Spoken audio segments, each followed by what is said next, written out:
Muy buenas noches a todos y bienvenidos al ciclo de charlas de la Fundación Felisa Rincón de Gautier y de la Asociación de Historia del Viejo San Juan. Hoy nos encontramos junto al doctor José Rigau para la charla que ofrecerá esta noche. Les recordamos que personas interesadas en recibir el certificado deben de indicarlo en el chat de Zoom o de Facebook durante la noche de hoy, a más tardar mañana antes del mediodía. Como siempre, leemos una breve biografía de nuestro conferenciante. El doctor José Rigau Pérez es graduado de la Universidad de Puerto Rico, la Escuela de Medicina de Harvard y la Escuela de Salud Pública de Johns Hopkins. Sirvió por 25 años como médico epidemiólogo en el Servicio de Salud Pública de los Estados Unidos, en los Centers for Disease Control y la National Institute of Health. A la par, cultivó la investigación histórica, con énfasis en la historia de la medicina y sus implicaciones culturales y sociales. Es autor de más de 100 artículos científicos y sus publicaciones históricas incluyen 4 libros, otros tantos editados o coeditados y más de 50 artículos y capítulos. De abril 2018 a abril del 2021, sirvió como director de la Academia Puertorriqueña de la Historia. Su entrenamiento y experiencia le permiten examinar las preocupaciones de salud de nuestra sociedad desde varios puntos de vista, el médico, especialista en salud e historiador. Con ustedes, el doctor José Rigau Pérez. Que disfruten de la charla. Bienvenido, doctor. Muchas gracias, señora Rodríguez. Quiero agradecer a la Fundación Felisa Rincón la invitación a hablarles de un personaje conocido por nuestros refraneros, pero que en efecto anduvo por San Juan, Mayagüez y Ponce, el médico chino. Permítanme un momentito poner las ilustraciones del PowerPoint, a ver si esto funciona. Y vamos entonces.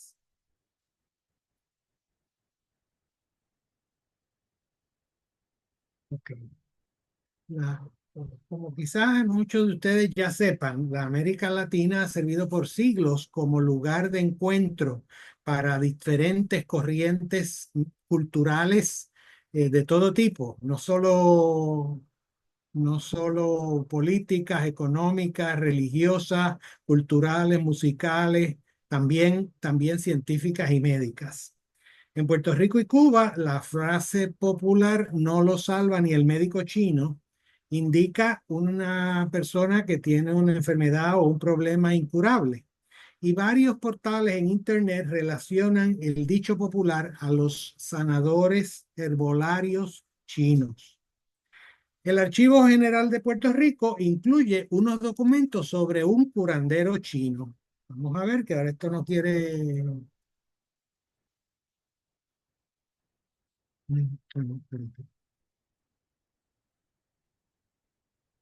Se adelantó demasiado, ¿no? Perdónenme, pero esto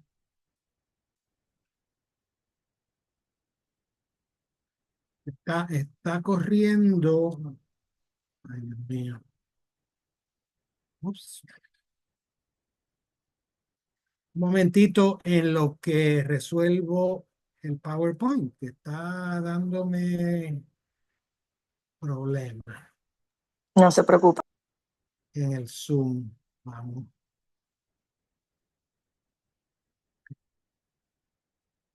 vuelvo.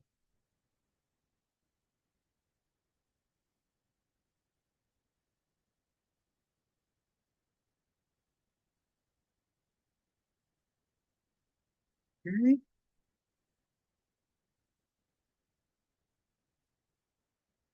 Que la barra del Zoom está sobre el lugar donde uno pide que ocupe la pantalla completa. No me deja apretar eso. Bueno, en lo que esto hace lo que quiere. Doctor, Ah, donde en la parte de abajo, donde tiene el cursor, que tiene el por ciento, al ladito del signo de menos, a su izquierda, marque esa opción. Sí, lo que pasa es que la barra de Zoom, que me da las opciones de Zoom, está encima de eso. Y Ok, no, ajá, ahora bajó. Bueno, vuelve, pero no lo pone donde yo quiero estar. Vamos a ver.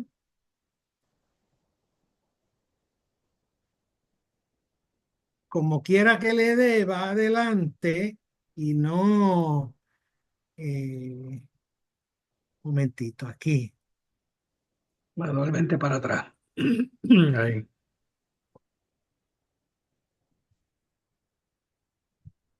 Aquí está. Muy bien. Bueno, pues la anécdota de este médico chino, gracias a la persona que me dio el consejo.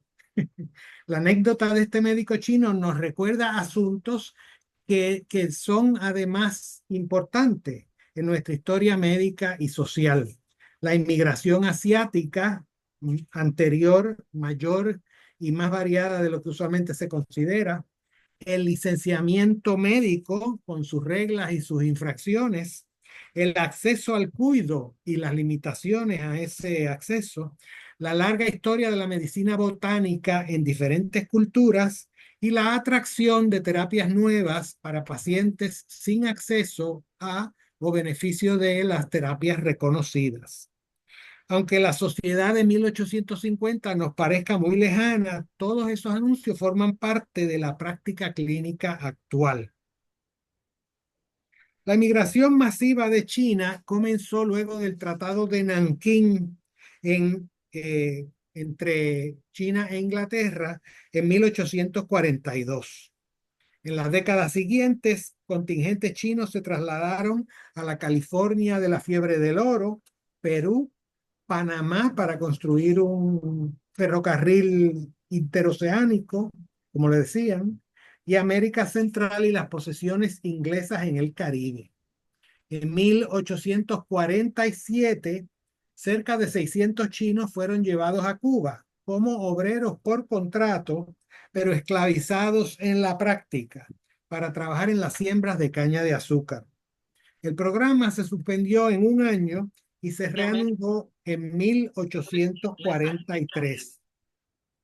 Hasta 1873 llegaron más de 125,000 hijos del Imperio Celeste, como entonces se le llamaba también a los chinos. Su comunidad, muy visible en la sociedad cubana, ha sobrevivido hasta hoy, con influencia hasta en la religión. En Puerto Rico, como explica la obra Los chinos en Puerto Rico del doctor José Lee Borges, que salió, como ven aquí en 2015, justo cuando yo la necesitaba para escribir este artículo, y ya va por la tercera edición, ha tenido mucho éxito de librería, y me alegro porque es un libro excelente. Bueno, pues en su libro, el doctor Lee Borges nos dice que hubo 3 propuestas para la introducción de mano de obra asiática en Puerto Rico, de 1846 a 1857, pero ninguna de esas 3 propuestas fue aceptada. Más tarde, de 1865 a 1879, más de 300 presos chinos juzgados por tribunales en Cuba fueron remitidos a San Juan. Se les forzó a trabajar mayormente en la construcción de la carretera central, ahora la número 1, pero algunos trabajaron en otros proyectos. No fueron estos, como verán, los primeros hijos del Celeste Imperio en llegar a Puerto Rico. El Archivo General guarda 3 peticiones de Don Juan de Dios Cian para ejercer como médico en la isla en 1851, 1852 y 1853.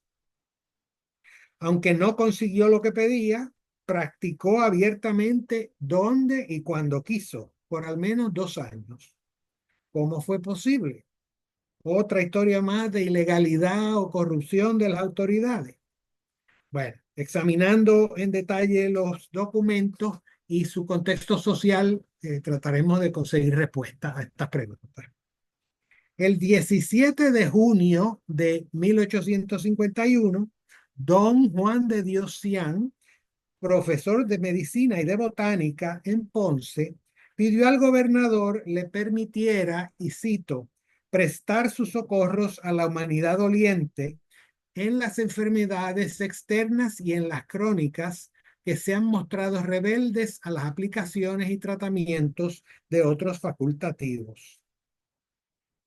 Dirigió su petición al gobernador directamente porque el representante local de la Subdelegación de Medicina y Cirugía, que era la institución que daba la licencia a los médicos, le acusó de charlatán.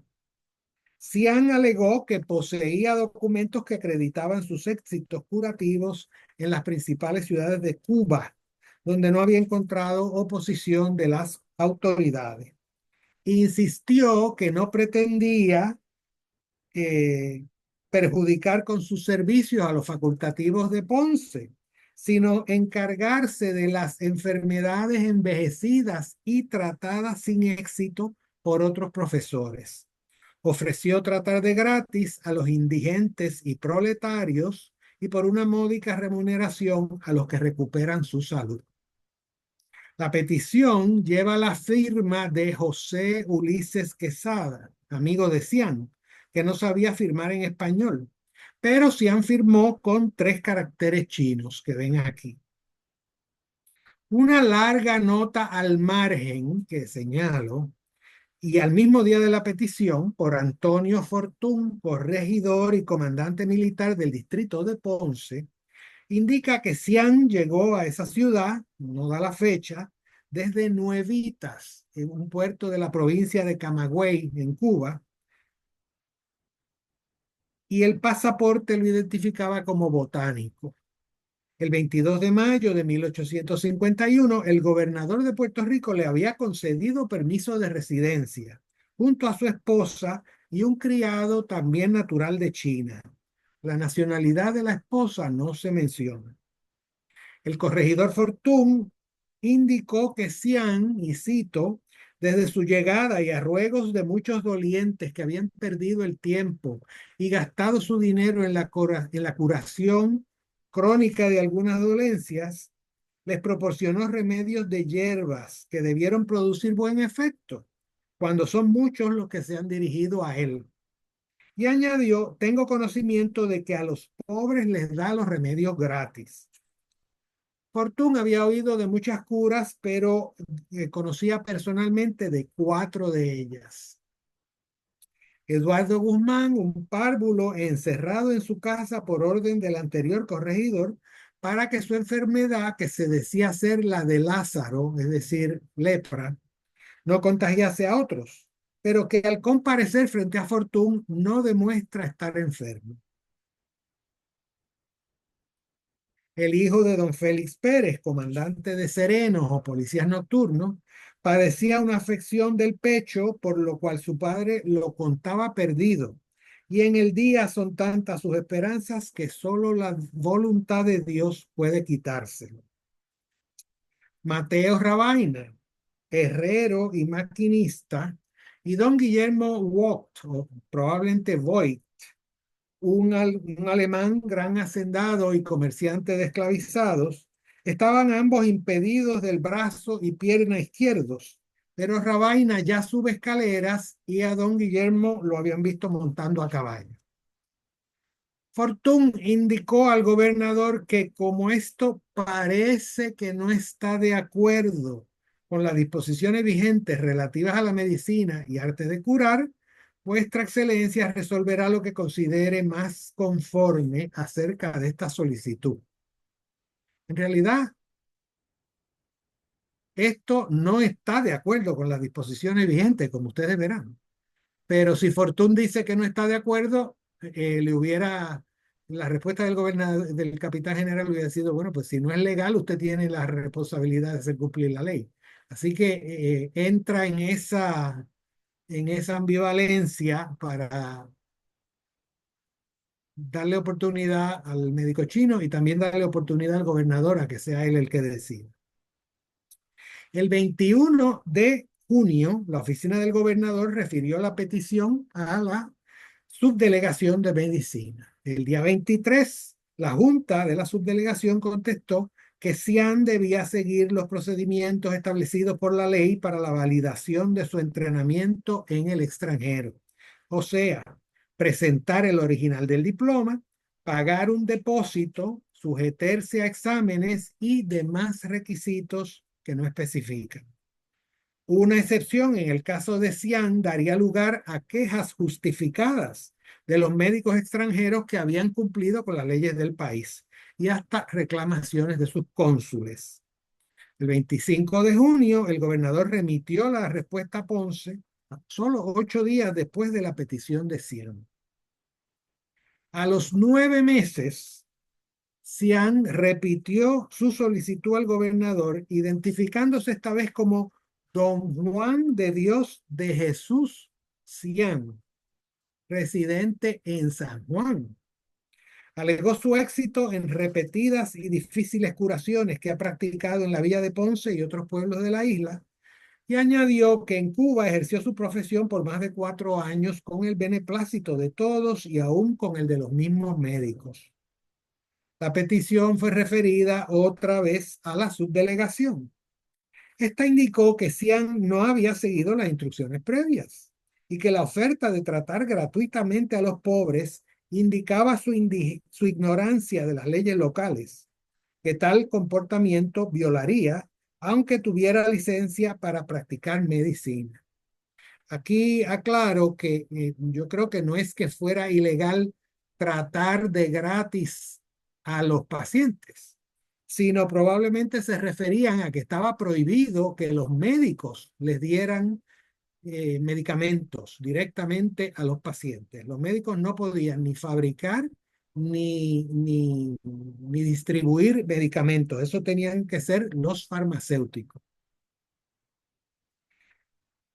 La Junta de la Subdelegación también mencionó los peligros de permitir a las personas sin licencia tratar pacientes, la obligación de los oficiales de gobierno de prevenirlo y en una velada amenaza al gobernador, como si las autoridades olvidaban sus deberes, otros podían querellarse a la Real Junta Superior Gubernativa de Medicina y Cirugía, la agencia médica central del reino en Madrid, la cual notificaría al soberano, en este caso la soberana, para que castigara a los oficiales negligentes.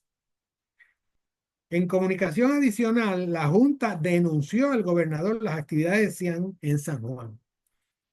Como ven aquí, Don Juan de Dios Xian, conocido por el médico chino, así que en efecto le decían el médico chino, se ocupaba en esta ciudad no solo de asistir a los enfermos que lo solicitaban, sino también de propinarles medicamentos de su composición particular, que les vendía a precios al parecer inmoderados, continuando así la conducta observada en Ponce y otros pueblos de la isla, según él mismo confiesa, osada o inadvertidamente en la solicitud.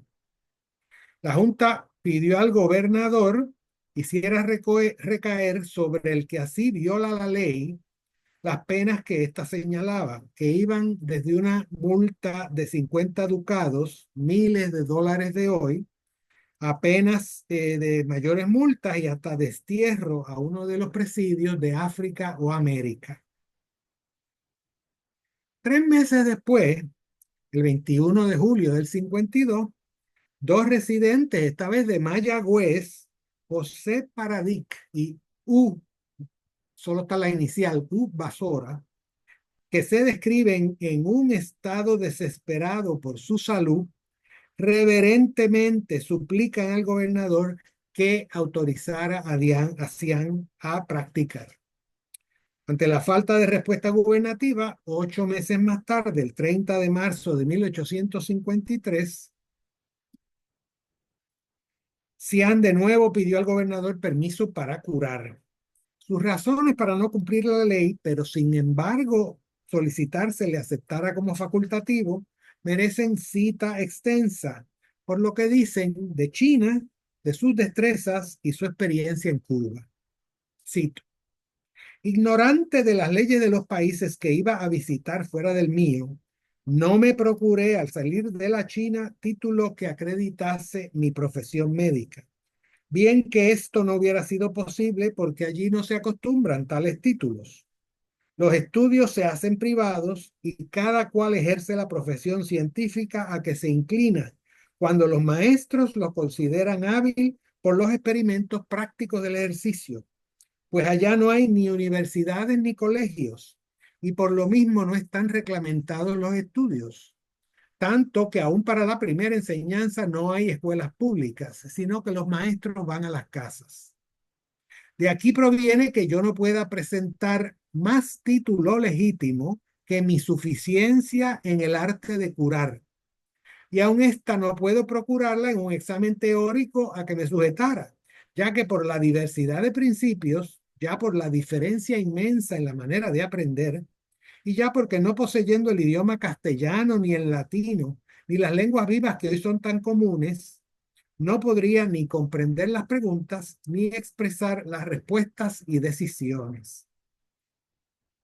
Pero puedo rendir pruebas prácticas si quiere entregárseme un número de enfermos leprosos éticos, es decir, con fiebre ética, que era fiebre diaria con escalofríos y sudores, o de otros males graves, cuya naturaleza aún se halle en estado de ayudar el arte. Y el resultado dirá si mi ciencia es exacta y si mis aplicaciones y mi método producen el buen resultado de dar la salud.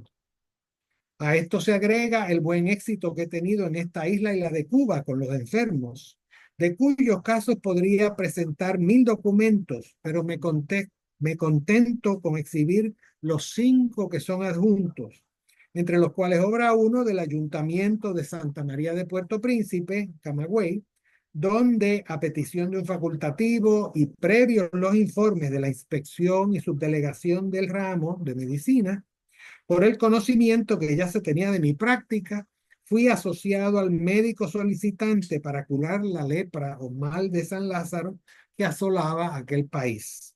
Termina la cita. El último documento en archivo, de 6 semanas después, 18 de mayo de 1853, es un recibo a la oficina del gobernador por los documentos que acompañaban su solicitud de permiso para ejercer la medicina y cirugía. Es decir, le devolvieron los 5 documentos que sometió, así que no están en el archivo general y no he encontrado allí ni en los documentos de la subdelegación más mención de Cian. Afortunadamente, varios periódicos en Internet proveen datos y hasta entrevistas con los descendientes de Cian, recogidos por historiadores camagüeyanos. Si la edad de 68 años que Cian declara en un censo de 1879 es correcta, tenía cerca de 36 años cuando los primeros obreros chinos llegaron a La Habana. Se dice que llegó como médico y sorprendentemente con un capital de 20,000 pesos españoles en oro, lo que supondría más de $500,000 de hoy. Los enfermos rápidamente alabaron sus destrezas, pero tuvo que cerrar su práctica en La Habana cuando las autoridades reclamaron un diploma.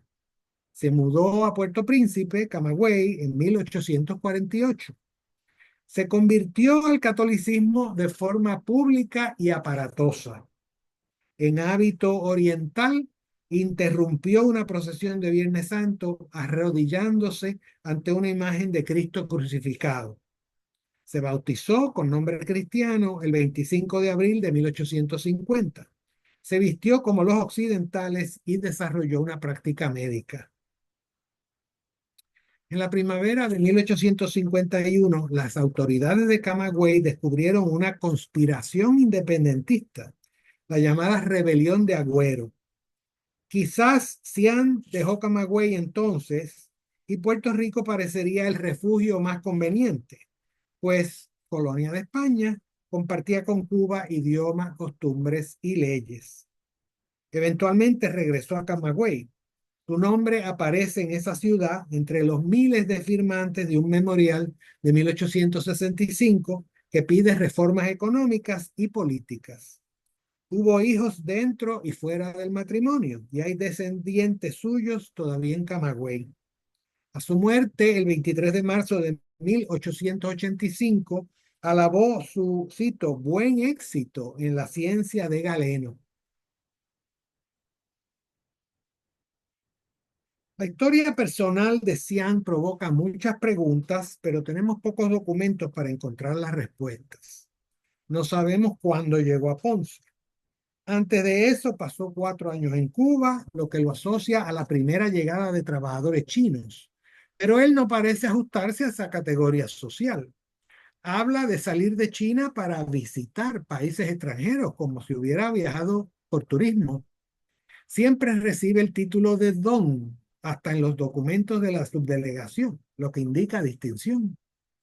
Pero, ¿cuál era su nombre? Hay 3 firmas diferentes en chino en sus documentos. Todas incluyen 3 caracteres. Lin Hua Chen. En la segunda petición van seguidos de 2 ideogramas equivalentes a don o en inglés Mister. La segunda y tercera firma, cada una, incluye un ideograma diferente, más grande, difícil de interpretar, y que los conocedores de la caligrafía llaman sellos o combinaciones de signos que servían como amuletos de buena suerte para acompañar la firma. El sello al final de la tercera firma, aquí, podría significar buena o mucha suerte o gran fortuna. Si decimos el nombre a la manera occidental con el apellido al final, el firmante sería Hua Chen Lin. Lin es el nombre de familia. Quizás Hua sugirió Juan como primer nombre en español, pero además era Juan de Dios, que no solo lo asociaba a la deidad, sino que le daba el nombre de un santo ibérico que sanaba pobres. En peticiones subsiguientes, Xian es Juan de Dios de Jesús, todavía más asociado con beneficencia, curación y la religiosidad occidental. Xian practicó sus destrezas abiertamente y repetidas veces informó a las autoridades de sus acciones y domicilios. Sin embargo, sus peticiones también provocaban más preguntas de las que resolvían. Primero declaró haber presentado un título en Ponce, pero luego admitió que no tenía diploma.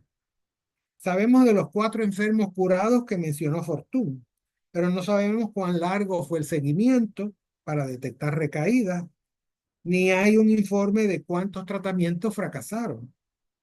Si Xian no conocía ningún idioma occidental, ¿cómo se las arreglaba en sus viajes? ¿Cómo entendía a los pacientes o les daba instrucciones? ¿O se comunicaba con los farmacéuticos y quien le preparaba sus peticiones al gobierno? Están sumamente bien redactadas en términos de expresión lingüística. Aceptemos que Xian era verdaderamente profesor de medicina y botánica en China. Su cultura, a lo largo de una historia milenaria, había deducido sus propias ideas de fisiología y las causas de enfermedad, y gran variedad de terapias. Xian reclamaba poder curar enfermedades externas, particularmente lepra, una categoría diagnóstica que en la época incluía muchos problemas de la piel que ahora no llamaríamos lepra. Y Xian reclamaba poder curar también condiciones resistentes al tratamiento médico occidental. De su arsenal curativo solo menciona las hierbas, método por el que todavía se distingue su patria. China tiene una tradición ininterrumpida sobre medicamentos desde cerca del año 65 de nuestra era. Pero la práctica occidental también ha demostrado un interés milenario en la medicina botánica. Por lo tanto, los remedios vegetales eran también parte de la práctica rutinaria en el Puerto Rico al que llegó Xian, pero como resultado de diferente criterio de diferentes reglas para decidir qué sirve o no sirve. Temprano, en el siglo XIX, unos pocos médicos en Europa y Estados Unidos practicaron la acupuntura, que Xian no menciona, pero el método perdió sus seguidores estadounidenses para 1859. Xian residió en Puerto Rico a la vez que René de Grossurdi, un botánico mucho mejor conocido en nuestra historia que Xian. Podríamos imaginar los dos médicos como personalizaciones de la visión oriental y occidental de la terapéutica herbolaria. Brosurdi, graduado de la Universidad de París, validó su diploma en Puerto Rico el 21 de enero de 1852. En 1864 publicó El Médico Botánico Criollo en París, tras más de 10 años de trabajo y práctica médica por el Caribe. La obra de 4 volúmenes sirvió como referencia doméstica para quienes vivieran lejos de las fuentes de cuidado médico. Posiblemente no tanto hogares individuales, sino plantaciones con muchos esclavizados. La teoría médica occidental todavía mantenía que la localización y el clima determinaban las características de las enfermedades. A la vez, los médicos locales alegaban que sus tratamientos eran los más apropiados para lograr la cura de enfermedades locales. Manuales de medicina doméstica como el de Grossurdi tuvieron éxito al enlazar conceptos científicos generales con análisis ambientales y recursos botánicos locales. Grossurdi llegó como investigador y médico, pues tuvo cuidado de solicitar permiso de la subdelegación. En las sociedades preindustriales, el acceso a médicos con licencia era poco frecuente, y tengo casi que reírme porque en las sociedades preindustriales y en algunas como la nuestra, que es muy contemporánea. En Puerto Rico su número era escaso, escasísimo comparado con lo de hoy. Había cerca de 170 médicos para 1 millón de personas al final del siglo XIX. Así que 50 años antes la proporción era todavía peor. Se concentraban en áreas urbanas y especialmente en San Juan, Ponce y Mayagüez, que son las ciudades que se han visitado. Y la consulta era por lo regular costosa. El licenciamiento de médicos nos parece evidentemente beneficioso, en parte por su uso durante toda nuestra historia. En algunos países occidentales, el respaldo social para el licenciamiento médico desapareció para mediados del siglo XIX. Colombia, donde la ley española había regido en tiempos coloniales, en 1850 eliminó el requisito de diploma universitario para la práctica de todas las profesiones excepto farmacia. Los estudiantes de medicina podrían tomar cursos hasta que se consideraran ellos mismos aptos para practicar la profesión. En los Estados Unidos, casi todos los estados tenían algún control legal sobre el licenciamiento médico antes de la década de 1830 y ninguno para la década de 1860. Estos cambios estaban motivados en parte por la difusión de las ideas del primer liberalismo económico y político, que se oponían a la reglamentación gubernamental, pero a la vez por la escasa efectividad de la medicina occidental institucionalizada. Hacia 1850 era poco confiable, excepto en un pequeño número de procedimientos quirúrgicos y algunas manipulaciones. La concepción teórica de los orígenes de la enfermedad, orientada por conceptos de desbalance, miasma, contagio, clima, determinismo ambiental y racial, proveía una comprensión insuficiente de las causas y procesos patológicos de lo que ahora consideramos enfermedades infecciosas, metabólicas, inmunológicas, neoplásicas y mentales. Los tratamientos y medicamentos eran a veces nocivos y usualmente caros. Entre los anuncios frecuentes en el periódico El Ponceño, uno encuentra las píldoras y el ungüento de Holloway, que ofrecían alivio rápido para una larga lista de problemas. La composición del ungüento no se especificaba. Atendía principalmente problemas externos, pero oigan la lista: bultos, chichones, calambre, callos, cánceres, cortaduras, lepra, mordedura de reptiles, picadura de mosquitos, pero también enfermedades del ano, del hígado, de las articulaciones, frialdad o falta de calor en las extremidades y temblor de nervios, entre otros.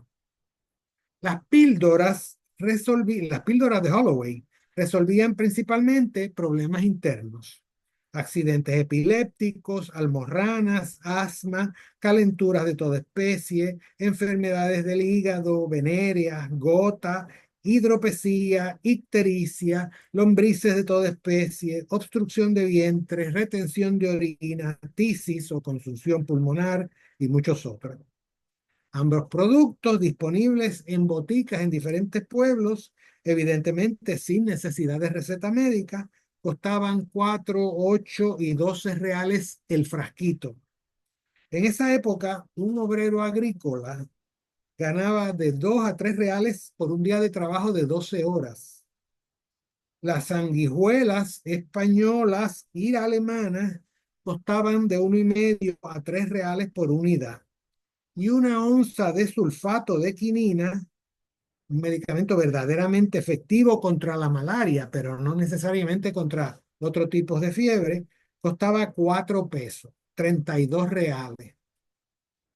Para los Estados Unidos se ha estimado que un paciente que consultara a un internista podía esperar tratamiento razonablemente seguro y eficaz, aunque ciertamente imperfecto, para una variedad de problemas serios, comenzando solo alrededor de 1940. Esto, por supuesto, no incluye las situaciones en que la empatía del médico produce una cura al cambiar la actitud o el comportamiento del paciente. En ese contexto, el médico chino, aun con saber rudimentario, si poseía una personalidad convincente, pudo haber curado a muchos que nunca habían visto a un médico y a algunos cuyo tratamiento médico había sido inútil o hasta nocivo. En resumen, ¿de qué ha servido toda esta investigación? En primer lugar, lo más obvio. Hubo en Puerto Rico, vamos a ver, hubo en Puerto Rico un médico chino real, ampliamente conocido, que curaba pacientes tenidos por incurables. También importante es la ventana que estos documentos abren al proceso de certificación médica y atención al enfermo. Vemos, por un lado, una burocracia asombrosamente rápida en ciertos trámites y la posición rígida y legalista de la Subdelegación de Medicina frente a una actitud flexible de las autoridades centrales y locales. ¿Quién resulta más tolerante de la novedad? ¿Los militares en el gobierno o los médicos de la subdelegación entrenados en Europa?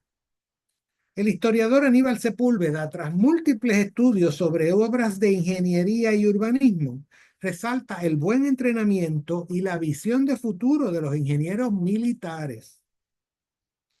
Durante todo el siglo XIX, los médicos con licencia denunciaron la actividad de los que llamaban curanderos, curiosos, intrusos o, como le dijeron hacían en Ponce, charlatanes. ¿Debió la subdelegación conceder hacían una licencia para practicar medicina? Para ellos, encargados de hacer respetar las leyes que regulaban la práctica de la medicina, era imposible.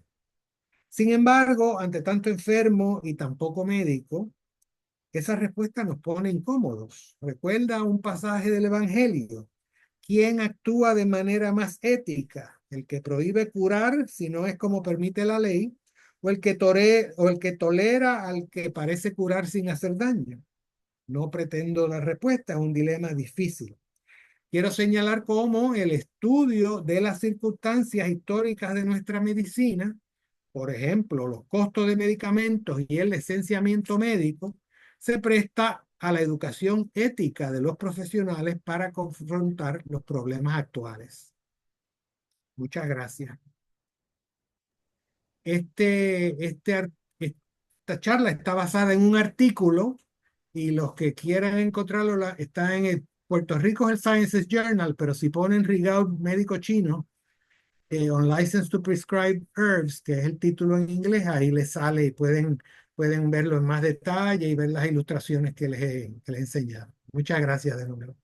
Muchísimas gracias, doctor. En lo que nos comparten sus preguntas y comentarios tanto en Zoom como en Facebook. Deseamos comentarle y anunciar la próxima charla, que será el próximo jueves 6 de marzo, a cargo de la doctora Silvia Álvarez Curvelo, y se titula Alhambras de Identidad, Memoria de España en la Arquitectura de Puerto Rico en el siglo XX. Así que personas que estén interesadas en esa charla, recuerde enviar un correo electrónico para que reciba el enlace de Zoom o puede verla por Facebook. Me enteré la semana pasada que los videos de Facebook los van a eliminar dentro de pronto, pero recuerden que los nuestros permanecen en Facebook hasta que la compañía decida, y también los pueden encontrar en nuestro canal de YouTube. Así que allí pueden ver las charlas nuevamente si así desean hacerlo. Bien, vamos entonces a compartir preguntas o comentarios que ustedes tengan. Si alguien desea hacerla directamente, lo puede hacer levantando la manita para que abra su micrófono. Eh, de parte de Jorge Santana, excelente historia. Y en Facebook también han comentado que es muy interesante el tema. Así que vamos a ver si hay alguna otra pregunta que tengan las personas que nos siguen.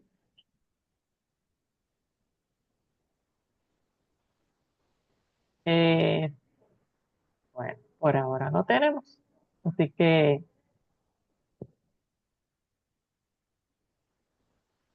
¿dónde usted encontró ese primer documento que hablaba sobre el médico chino? Luego, el, me- el médico chino yo creo que me estaba buscando, porque a lo largo, le voy a decir 2 o 3 pasos del asunto, a lo largo de la investigación se me hizo relativamente fácil. Nunca es fácil escribir, pero bueno. Yo soy historiador principalmente de la medicina. Y en el Archivo General de Puerto Rico había unas cajas que hablaban de la Subdelegación de Medicina, pero los que han buscado allí el Fondo de Gobernadores Españoles saben que lo que tenemos como catálogo es una lista muy breve de cajas con un título sucinto y alguna fecha. Así que yo estaba buscando en esa caja a ver qué había, para saber, porque es la única manera de poder utilizar los documentos que tuviera era mirando primero a ver si había algo de las cosas que a mí me interesan. Y me encontré de repente con estos documentos, con estos caracteres chinos bien grandes. Así que fue como digo, el médico chino me estaba buscando. Luego tenía el problema de descifrar bueno, no. Segundo, providencialmente, el doctor Lee Borges saca su libro sobre los chinos en Puerto Rico, que me ayudó muchísimo, porque yo no soy especialista, sabía muy poco de la historia de China y menos de la llegada de los chinos al Caribe.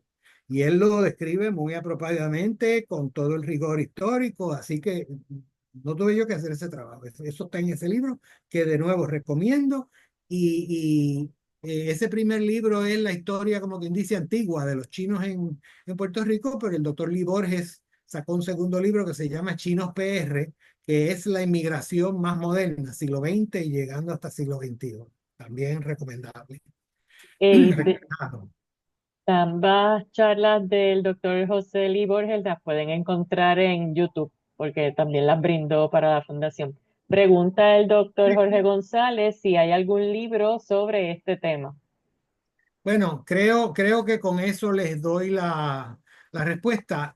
Por supuesto, el libro del doctor Libor, el primer libro del doctor Borges, no incluye, bueno, la primera edición del primer libro, no incluye referencia a mi artículo porque no estaba escrito, pero los dos nos hemos comunicado, y ya desde la segunda edición había la referencia, y en el segundo libro, en Chinos PR, tiene una sección más extensa, no solo a los médicos chinos de antes, sino a los médicos chinos de ahora, tanto los de medicina occidental como los de medicina de tradición china y los que combinan los dos. Así que esa sería la referencia a los libros de Lee Borges.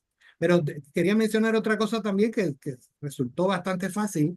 que fue descifrar los caracteres chinos, porque me acordé que la Universidad de Harvard tiene un museo de un instituto chino, para estudios chinos. Y fue cuestión de ponerles un email, enviarle la imagen y allí había expertos y los expertos usualmente lo que quieren es compartir su conocimiento y me dieron una traducción del, de la firma de China. Así que, como digo, el artículo, tuve suerte para sobrepasar estos escollos. Pregunta Carlos Almodóvar, que entró unos minutos tarde a la charla. El dicho de no lo salva ni el médico chino tendrá algo que ver con el personaje o responde a algún dicho más general.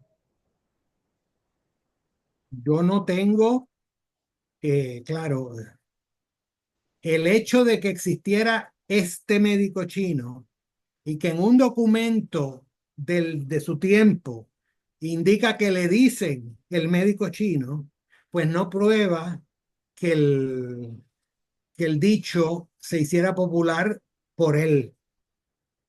Lo que pasa es que pero, y lo otro es que en China, que hubo muchísimos más inmigrantes chinos y muchísimos más médicos chinos, en Cuba también el dicho es popular. Podría ser que el dicho no vino de Cuba, porque hasta la Revolución Cubana había mucho intercambio de gente yendo y viniendo y viviendo en Cuba y viviendo acá y eso. Y la cuestión artística y dramática y literaria. Así que quizá llegó de Cuba. Pero lo que puedo decir es que en Puerto Rico hubo un médico chino y que fue hace mucho tiempo y que se dedicaba a tratar a los incurables. Así que es posible que fuera por esta persona real que estuvo en San Juan Ponce y Mayagüez. Lorna Sayas, gracias. Lorna Sayas levantó la mano, así que abra su micrófono. Hola, saludos, doctor, y saludos a usted también. Buenas noches. Gracias, Eh, bueno. sí, muy interesante la charla, gracias por la información. Una pregunta, esos chinos que vinieron a Puerto Rico de Cuba a purgar aquí sus condenas, ¿se sabe cómo ese grupo de chinos curaba sus propias condiciones? ¿Ellos iban a médicos tradicionales o preferían tratar de buscar cosas con las que ellos estuvieran más familiarizados? ¿Se sabe algo de eso? ¿De cómo esas personas que purgaban condenas se curaban o se trataban?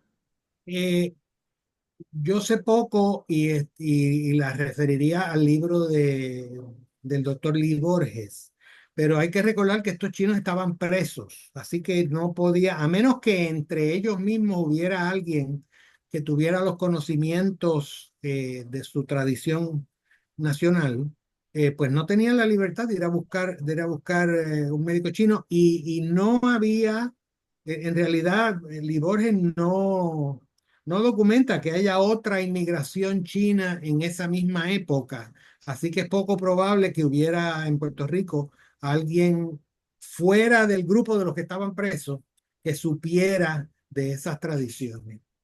Y muchos de ellos murieron relativamente jóvenes, eran trabajos forzados, estaban expuestos los pusieron a hacer los trabajos más difíciles de la carretera número 1, demoliendo mogotes, así que estaban constantemente respirando polvo de piedra pulverizada y hay muchos que murieron de tuberculosis, tuvieron problemas pulmonares. Gracias, sí que a lo mejor ni los trataban por un médico ni siquiera tradicional de aquí. Sí, digo, yo me imagino que habría por lo menos en papel habría algún médico que tenía que ver con los presidiarios, pero cuánto acceso tenían era una gente que encima no estaba ni en la cárcel, a menos que enfermos lo llevaran de nuevo a la princesa. Estaban en un monte por allá camino a Ponce, tumbando rocas. Sí, gracias. Comenta Carmen González que el dicho proviene de que el médico chino solo cobraba si curaba o hacía mejoras, según ella tiene entendido. Eso yo lo he visto en un artículo Hay un artículo del doctor Martínez Rosselló de los años 20 que menciona eso, de que el médico chino o que los parientes del paciente que muriera tenían derecho a matar al médico o cosas así, pero eso yo lo he visto en descripciones literarias occidentales, pero no lo he visto en ninguna historia de medicina china que se base en fuentes chinas. Así que no sé cuán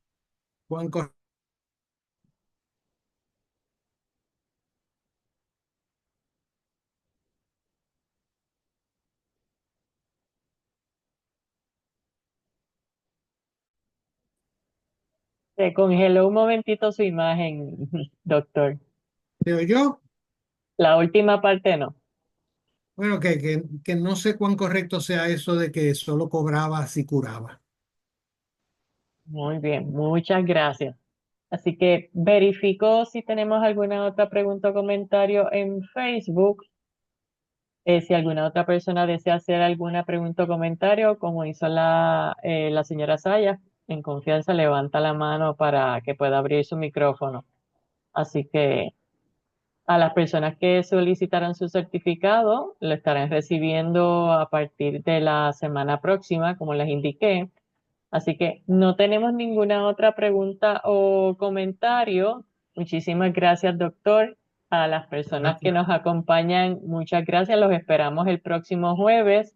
Eh, Preguntas, no, no tenemos ninguna otra pregunta. Así que muchísimas gracias, doctor. Como siempre, agradecida de que haya aceptado nuestra invitación para ofrecerle esta charla en la noche de hoy. Así que gracias y muy agradecida y esperamos Gracias. verlo. Sí, dígame. ¿Alguna pregunta? ¿No?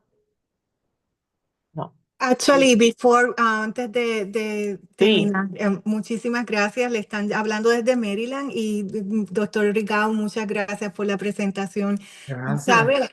¿Sabe de algún descendiente del médico chino? No se sabe si tuvo familia o se quedó en Puerto Rico y tuvo hijos, algún descendiente de ellos, de él. Se sabe por periódicos chinos que tuvo descendientes en Cuba, en Camagüey, en, dentro y fuera de matrimonio. Si hubo algún incidente en Puerto Rico, no se sabe. Oh, Pero sí hay evidencia. Si busca el médico chino en Google, le saldrán artículos. Digo, hay muchos médicos chinos en Google, pero si busca Juan de Dios Xiang o el ajá. médico chino de Camagüey, para que sea ese específicamente, pues encuentra que sí, que hay descendientes y ellos cuentan de su antepasado. Pero aquí en Puerto Rico o solamente en Cuba. Que no, en Cuba, yo de Puerto Okay, Rico, no sé, okay. el pasaporte dice que vino con su esposa y un criado, Ah, no menciona niños, okay, y después no mencionan más ni a la esposa ni al criado. okay. Muchas gracias y cuídese mucho. Ustedes también. gracias por estar con nosotros. Así que, ¿alguna otra pregunta? Gracias de parte de Milena Car, Carcachi, la doctora Carcachi. Carcache. Sí, muchísimas gracias de parte de la Así, doctora. Así que, muy bien. Y de parte de Ramonita Vega, excelente presentación como siempre. Saludos a Ramonita. que está en Mayagüez, donde estuvo el médico chino también. Sí, sí, sí. Y donde Lee Borges está, así que desde allá estamos. Así que muchísimas gracias una vez más a todos. Los esperamos el próximo jueves. Gracias, doctor, y muy buenas noches. Gracias a ustedes. Buenas noches. Gracias, buenas noches.